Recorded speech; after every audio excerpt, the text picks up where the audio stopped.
Welcome to Let Me Fix This. Enjoy the video. In this video, I will explain how to make rice balls stick together. First, selecting the right rice is crucial for success.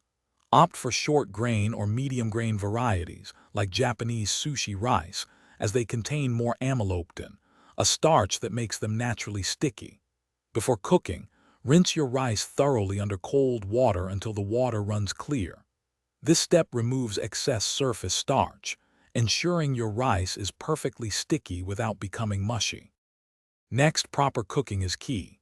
For every 1 cup of rice, use 1 cup of water. Cook the rice in a rice cooker or a pot with a tight-fitting lid over medium-low heat until all the water is absorbed. Once cooked, do not lift the lid. Allow the rice to steam for an additional 10 to 15 minutes off the heat. This steaming process helps the grains fully absorb moisture and develop their characteristic stickiness. After cooking, transfer the warm rice to a wide, shallow bowl.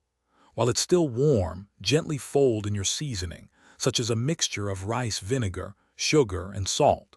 Avoid mashing the grains.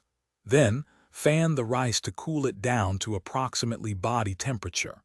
This rapid cooling helps the rice retain its texture and stickiness, making it much easier to handle and form into stable balls. Finally, it's time to form your rice balls. To prevent sticking to your hands, lightly wet them with water or a mixture of water and a pinch of salt. Take about 1/3 to 1/2 cup of rice and gently compress it into your desired shape, whether it's a triangle or a sphere. Apply firm, even pressure, rotating the rice as you shape it. This consistent pressure is essential for the grains to bind together securely, creating a perfectly sticky rice ball. Thanks for watching. If you found this helpful, don't forget to like and subscribe.